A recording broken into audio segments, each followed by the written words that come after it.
Hello world. I am making this video at the cusp of when things are getting more quarantined here in the United States. Uh, there's voluntary close downs happening. Trump just put a ban on European travel for 30 days, for the next 30 days. And I needed to make a video to remind everyone that we do have tools at our disposal to possibly delay the progress of this disease, and we just have to understand how to use them better. I am a nurse, and I do have to say that these opinions are my own opinions. I do work for the VA, but these do not at all reflect the opinions of the VA that I work at. I did call the serious intervention response team tonight, and they are discussing some of my ideas with respiratory therapists. So if they feel that they are effective, you might hear that some of them might be widely implemented. But until then, definitely be asking your doctor. I am not a doctor. These are suggestions. Make sure that they are fitting with whatever medical situation you have. Do not just do them. So the reason the coronavirus is an issue, as you probably know by now, is because it affects the respiratory tract. And so it gets to the alveoli with the little sacs at the base of the lungs, and it causes inflammation, and the inflammation causes pus and fluid to accumulate, and it makes pneumonia, which makes it very hard to breathe. So if we get ahead of that point and we contain the inflammation, then we might be at a better place.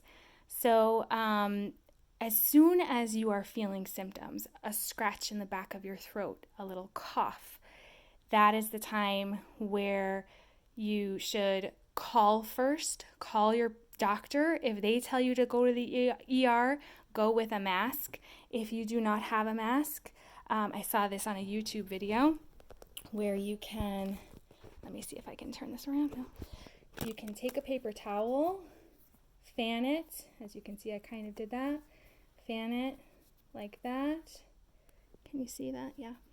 And then you put the rubber band on one end. I'm doing this with one hand while trying to videotape. You staple it there, do the same thing at the other end, and then you pull this, and it is a mask around your face in a pinch.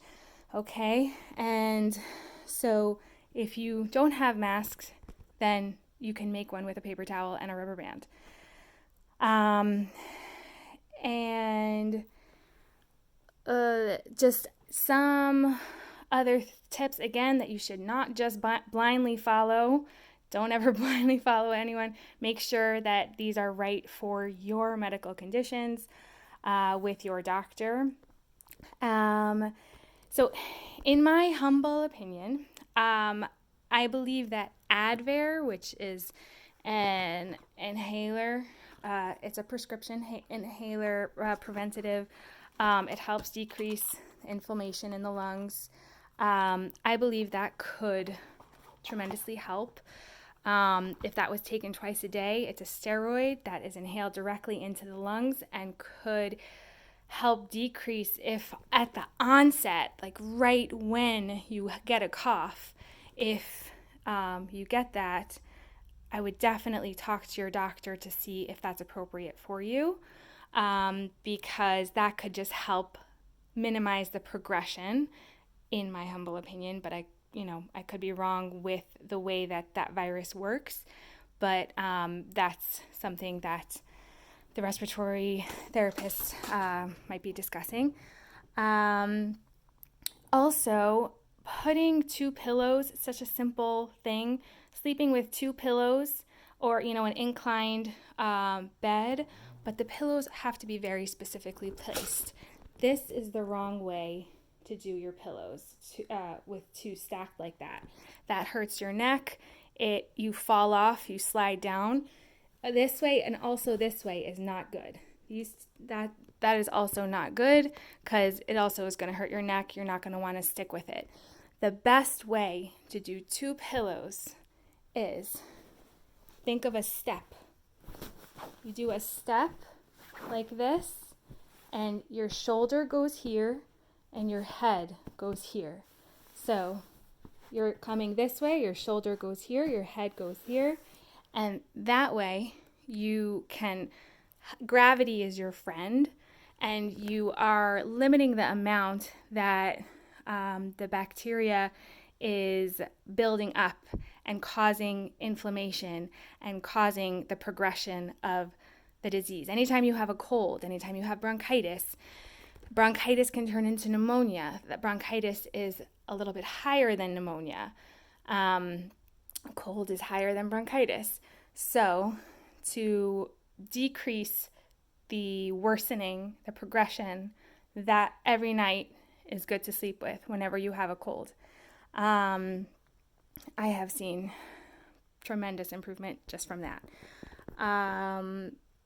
With common whatever stuff.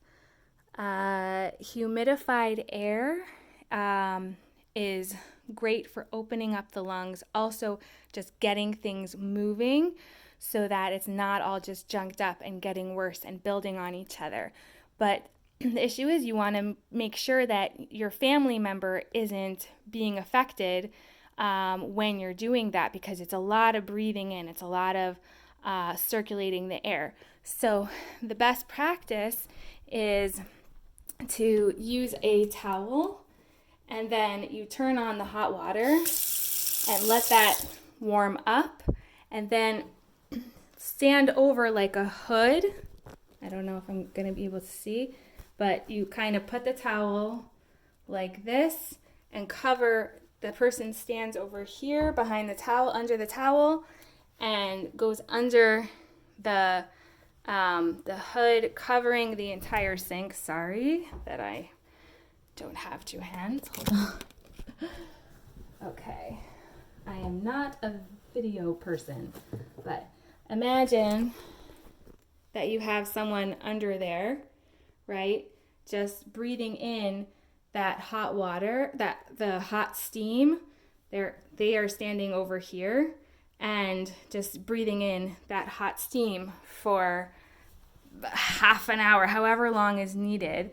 But afterwards, you want to kind of contain it and then Lysol spray the area so that it's not like getting, spreading all over or whatever you want to say, just to minimize that.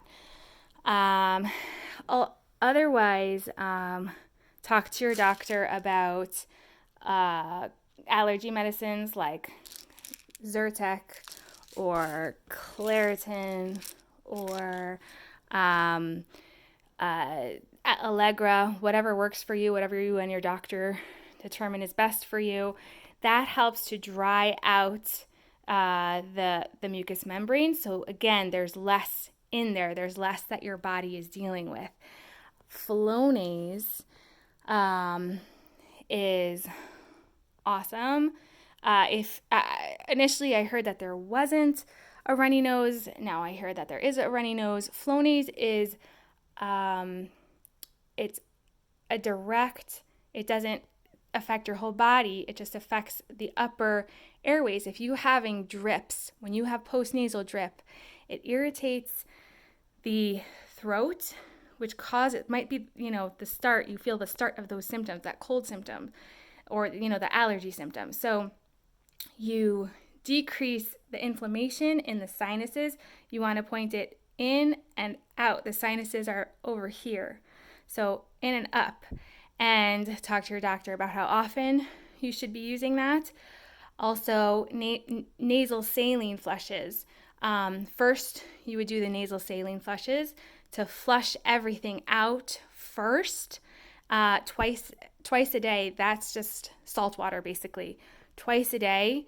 And then if your doctor decides that you can be on Flonase, then you would put the Flonase in afterwards, again, pointing in and up out towards the sinuses to really aim at them to decrease the inflammation there. And then you're really getting the whole cause of the problem that's dripping down and causing more inflammation. And increasing warm fluids viruses don't like warm. They don't like warm temperatures. They don't survive well in it. But too warm, you get dehydrated, but you need fluids. Fluids flush everything out. Chicken soup is great. It has electrolytes. It makes you thirsty also, so you'll drink more if it's salty, I guess. But making sure that you're finding that balance between and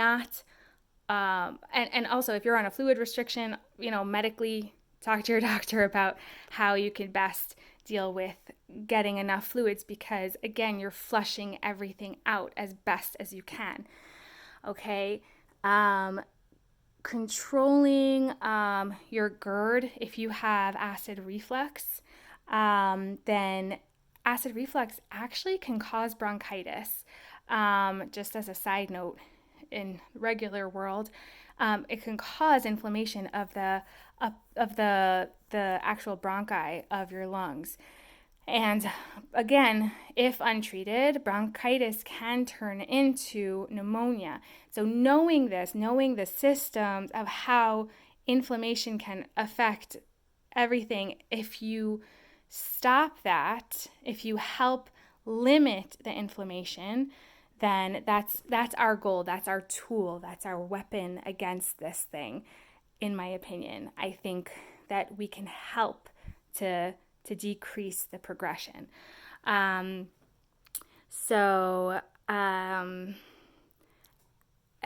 If you want to go the more natural route, because you don't want to do all of those, you want to decrease your sugar and your carbohydrates that turn into sugar, because those both cause inflammation in your body. Also, apple cider vinegar with the mother, the little gross stuff that's on the bottom, that actually is thought to thin mucus and decrease bacteria. So if you put a teaspoon, and careful of your teeth if you do go this route, because it is very acidic, you have to make sure you take good care of your teeth after, a teaspoon of that in 8 ounces of water, of warm water. And I like to add cinnamon and turmeric, which is anti-inflammatory. I don't add olive oil, but olive oil is good to add to your cooking because olive oil is an anti-inflammatory as well. So cinnamon, turmeric, ginger, those I like to add to my apple cider vinegar warm water. And after a half an hour, you'll kind of feel like things are kind of just clearing up. Can help to just stabilize things. And the ginger helps your stomach settle. That's just like a natural known thing. So if you really can't stand that taste, then honey also can help just to coat your throat, etc. But again, it is sugar, so use your judgment. And good amounts of vitamin C are also known to fight viruses. So your oranges, your apples, if that is good for you, but also good, don't overdo it. Ask your doctor. And making sure you get the rest that you need so that your immune system is strong, doing whatever you can to boost your immune system in general, whether that's through your nutritional substitutes that you do your own research on and discover are best for you. But getting the rest that you need is key for your body to recover. Ricolas with euthanasia, if you could see that. Euthanasia is said to decrease inflammation and fight off viruses and bacteria. It also those just open up your airways so that things aren't just building up in there. Okay, but make sure again afterwards you're drinking the fluids if you're allowed. Okay. And then ibuprofen is an anti-inflammatory that can be taken for pain or fever. And never, never, never take ibuprofen, Advil, same thing. Naproxen, same family. Naproxen, Aleve, same family. Never take them on an empty stomach, and because they could cause stomach ulcers. And never have them if you've ever had a GI bleed, a stomach bleed. Okay, and then, I know this is long, I'm sorry, avoiding gatherings and outings to limit the spread as much as possible. I know that's crazy, but someone offered us free concert tickets tonight. I never go out. I don't remember the last time I was at a concert. And I was like, no, I can't. We just have to be conscientious. Calling your doctor and making sure that you actually have to go in to be seen. In any case, I'm not even saying just with the cough. I'm saying if you're sick, call ahead of time. And the usual hand hygiene, coughing in your sleeve, but also sanitizing your sleeve after you've coughed or sneezed into it. Avoid touching your eyes and nose and mouth as much as possible. Good hand hygiene, especially, it also contracts with a fecal oral route.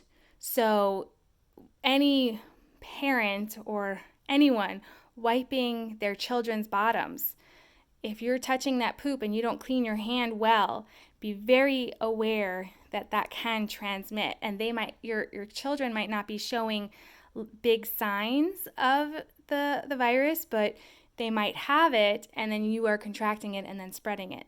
So just something to be aware of. Being aware of who's been out of town, when they've been out of town, how long ago. It does take about 5 days, I believe. Don't quote me on that. For people to start showing symptoms of it, and then it kind of goes from there. So just be aware of your surroundings. And again, these are suggestions. Talk to your doctor and do what's medically appropriate for you. This is not a cure, obviously, but it's a means of hopefully slowing down the virus and hopefully decreasing the wave of people that would be in the hospital with severe symptoms. I wanted to make you aware of your options and the tools at your disposal. Just to remind you, these are things that Mucinex I didn't mention. Mucinex also helps to thin the mucus so there's not a buildup. There are things but you don't think of how to use them. No one's mentioning it in the media. They're saying, oh, there's nothing to do. Take Tylenol. But there's so much you can do. You have tools at your disposal. You can do something. The issue right now, we need to gain time. And we have a very limited amount of time to gain time. And if you are infected, don't just quarantine yourself. People in Italy, they quarantined themselves, but they couldn't tolerate the difficulty breathing anymore, so then they had to go to the hospital.